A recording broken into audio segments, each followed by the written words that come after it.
Hello and welcome back to the Daily Royal, a podcast covering the daily events of all the European royal families. Today, we are going to be covering all of the events from Tuesday, February 16th of 2021. I want to just briefly say that this is going to be kind of a quiet week, so I did a little bit of research on why there were no events today. Or why there haven't been any events from Belgium for the past couple of days. And it looks like the Belgian school system is also on a spring break, half term, carnival break. So basically today is Fat Tuesday, Shrove Tuesday, the celebration of Carnival, Mardi Gras, basically all of those celebrations that have to do with the entry into the Catholic period or the Christian calendar period of Lent. So this is the 40 days, I think, leading up to Easter. And so in a lot of these countries, the schools will go on a break at this time to celebrate that time. So tomorrow is Ash Wednesday, which marks the official start of Lent. So I just wanted to briefly mention that it's going to be quiet in Belgium.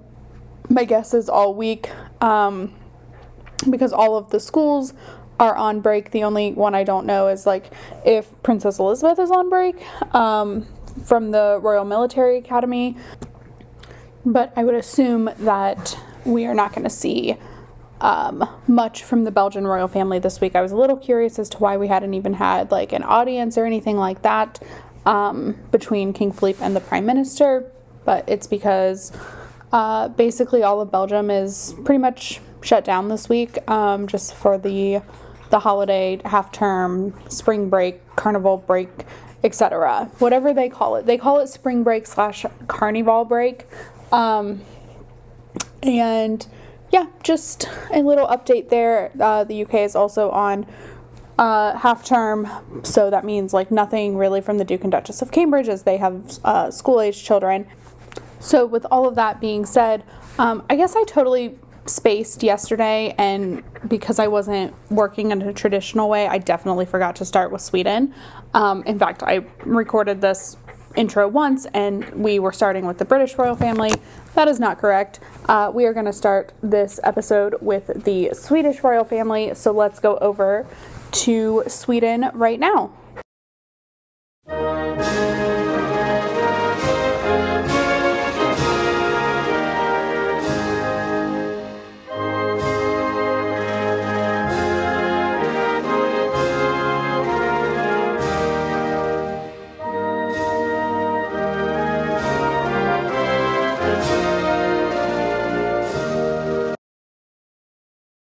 So there was just one event in Sweden today that we're going to talk about. Really, there was one event in total. Like I said last week, I have changed what page of the Swedish Royal Household's website I'm looking on. So I think I'm getting a more accurate accounting for what is happening. I hope. I trust that is true. So that's always a good thing. Positive improvement. But today, the only event going on in Sweden was Prince Daniel took part in the From For conference, which is basically an event that has been created out of a collaboration between the businesses and the University of Gävle, and the students there, where they have basically partnered together to talk about different business opportunities, entrepreneurship, things like that. And Prince Daniel was the keynote speaker. Sorry, words are really hard. Okay, but anyway, he was the keynote speaker for this conference. He gave a short, from what I can tell, it was a short speech. They posted a part of it on YouTube, and it really seems like it was 40 seconds, but it might have been a little bit longer. In actuality, it's just the part that they shared on YouTube was really, really short. It was a condensed version, like only meant for participants, maybe. I'm not sure. So I found that to be kind of interesting, and also, just really nice to have something on the calendar for the Swedish Royals. But yeah, there's not a lot to talk about. That's pretty much what the readout really says. So that is what was going on in Sweden. And now we're going to move on to the multitude of events in Spain.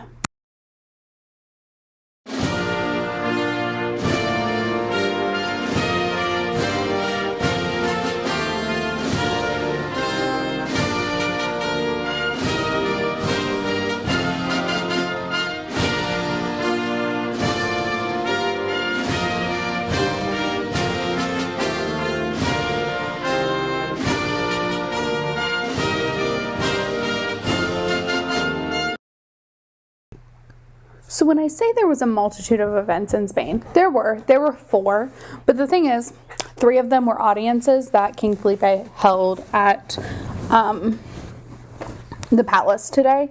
So he met with, like I said, 3 different groups. So met with representatives of the National Institute of Statistics, and these are the people, who are in charge of creating economic statistics and poverty statistics, and statistics is a really hard word to say. The people that are in charge of really creating like the national numbers for reporting things out. So that was first, and then he met with the board of directors of the Spanish Association of Foundations. So I think this is kind of like a conglomerate of basically all of the foundations in Spain to connect with each other and maybe do collaborative work and things like that. And then finally, he met with representatives of the governing board for the United States Chamber of Commerce in Spain. So this is pretty common to have foreign chambers of commerce in other countries to promote like American businesses that also have bases in that country or headquarters or things like that. However, I'm gonna just like say a thing. I don't really think these two things are together, but if you're a listener of this podcast, you know that I'm a American politics junkie as well. Hopefully in the being, reformed category. Like, I'm hoping that I'm no longer a junkie, but I definitely still am because I know that this happened. So today, the Secretary of State of the United States, Tony Blinken, and the foreign minister of Spain had a phone call. It was their first official conversation. I knew this was coming, it was going to be, he's talking with basically every one of his counterparts throughout the world. But I saw that today and I thought, oh, that's cool that both parts of the Spanish government, the monarchy, and their executive branch were in contact with the U.S. today. I don't know, just the political junkie in me was very excited to see that finally happened, because I'm a nerd and I love everything about it. And then the final event. So today, Queen Letizia visited the National Library to see the new exhibition that they have on Concepcion Arenal.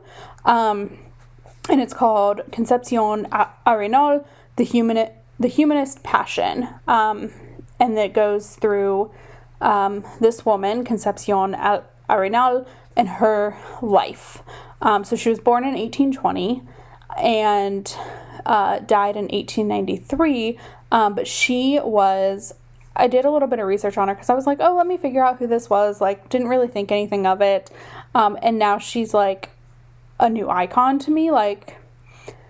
very cool. But she was the founder for the Spanish feminist movement, and obviously a huge actor in that, as well as one of the first women to attend university in Spain, if not the first woman to attend university in Spain. She wrote a lot of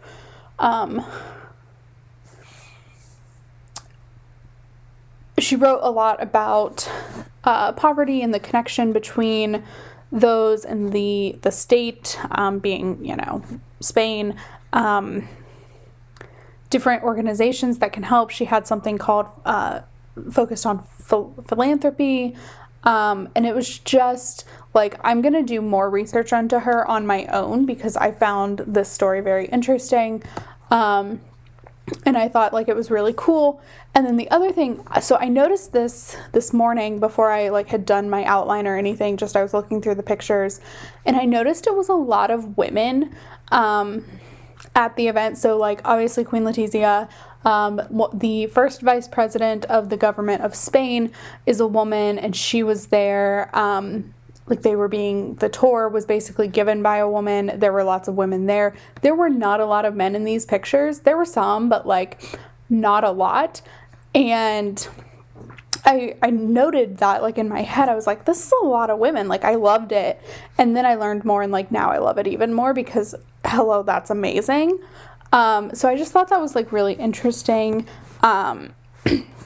You can see some of the pictures that I have up on thedailyroyal.com and the Daily Royal on Instagram and really learn a little bit more about this. So I'll have possibly some links and stuff too to the event and all of that. I just thought it was really cool, but like definitely encourage you all, if you're interested, to look into Concepcion Arenal. Okay, so that's what was going on in Spain. And then we're going to go ahead and skip Norway. So there was one event in Norway, but like not really enough to talk about to give its like own segment to. So I'll just briefly mention it here. And it is that Queen Sonja participated in a board meeting for the Queen Sonja Print Award, which is something that she gives out annually. And it's kind of like the most notable modern art award out there. So I found that to be very cool. It might not be modern. It might be like geometric art. I don't know. It's something. But we'll talk more about it when the actual award is given out. I know I talked about it last year too, so we'll talk more about it this year when the award is given out, probably over the summer. But yeah, so that's what was going on in Norway. So now we are going to go ahead and move on to the Netherlands.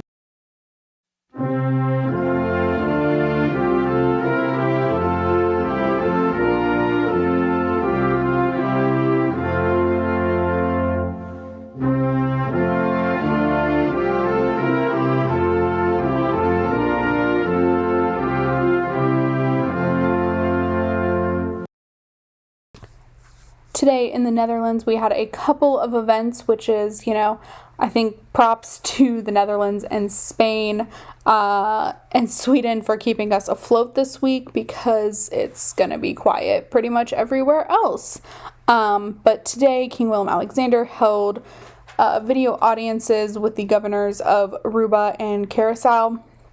So these are two countries that are a part of the Kingdom of the Netherlands in the Caribbean. And it's normal for King Willem-Alexander to have these audiences kind of frequently. Of course, I think usually maybe they happen in person. I know one happened in person last summer and I was shocked, because we were in the midst of a pandemic. But it was like right as the first wave was kind of dying and right before the second wave really picked itself back up. So, but typically they, at least lately, have been held over video conference because that's obviously the safe way to do that. There were no pictures or like conversations were not released. It was just on the calendar.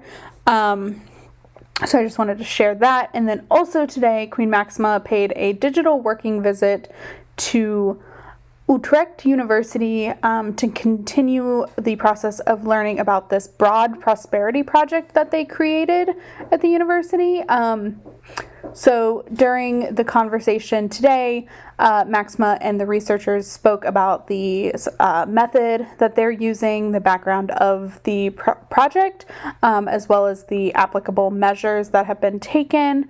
And then they also discussed the way the Broad Prosperity Project is researching COVID, and also the difference between the urban and rural areas of the Netherlands. So I thought that was really kind of interesting. Broad Prosperity is really like what it says, like they want, Maxima really seems to be focused on a lot, like obviously, but this project wants more financial equality in the Netherlands. So there is, I would say, a disparity in terms of income equality.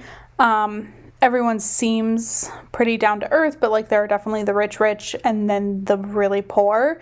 And I don't think, from what I can tell, there's a lot of middle ground. I mean, of course there is, but like it doesn't seem substantially middle. So that is something that Maxima really focuses on. It's part of the, Debt-Free Netherlands conversations that she's having, as well as work around this Broad Prosperity Project.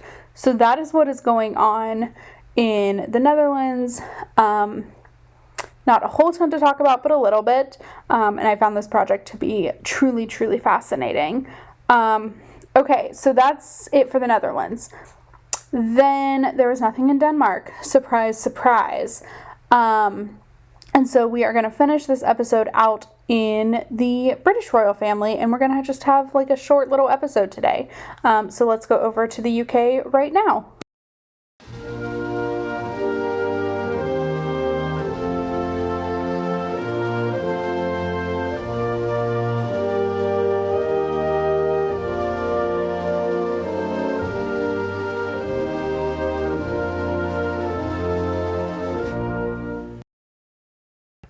We are going to finish our day in the British royal family. So there were a couple of things that were like public facing, or at least I'm calling them public adjacent.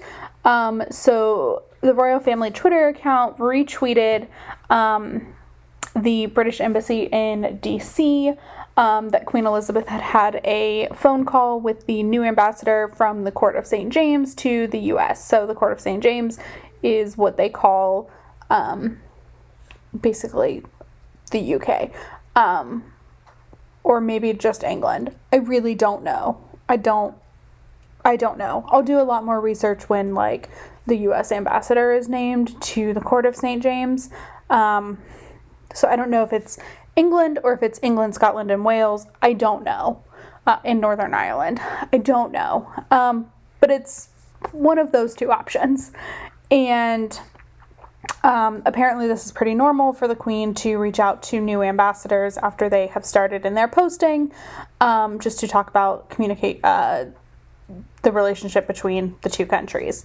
So that was first. And then this is something, I don't usually talk about these if they happen on Twitter, but I thought, since I was talking about, in the very beginning, I talked about, Carnival, Shore Tuesday, Fat Tuesday, whatever you call it, wherever you live.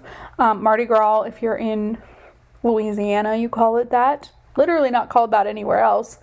But the British royal family, a couple of their social media accounts shared pancake recipes, because Fat Tuesday in the UK, or Shore Tuesday, is Pancake Day. That's what they use as like their guilty pleasure, which I kind of love. Here in the States, we, in a typical Mardi Gras fashion, consume a lot of alcohol. And like in the UK, they're just being so quaint and perfect over there with their Pancake Day. I also just kind of love that. I think it's really great. So those were the public-facing events, and now we are going to take a quick peek at the court circular to see what was going on there.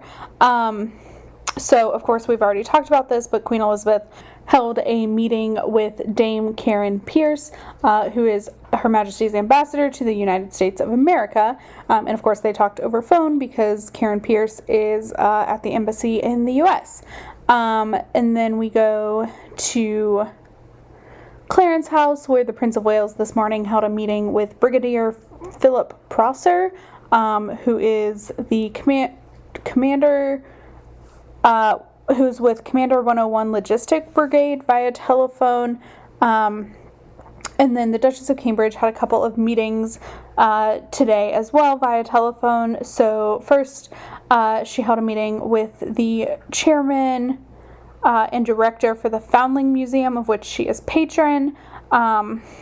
Next, she held a meeting with the director of the Natural History Museum, also of which she is patron. And then she held a meeting with the director of the Victoria and Albert Museum, of which she is patron. So a lot of telephone contacts with the museums in which she lends her support. So that is what was going on today. I am shocked that Kate had a couple of events, given that it's half term for the kids, but they were phone calls. So not a whole lot happening today. I think it's just kind of going to be a quiet week. And, we'll see what this looks like going forward. It is only Tuesday, so I'm not going to make a huge amount of assumptions, but I don't suspect to see much from the Belgian royal family. The British royal family is pretty much still in lockdown, and just not a lot happening.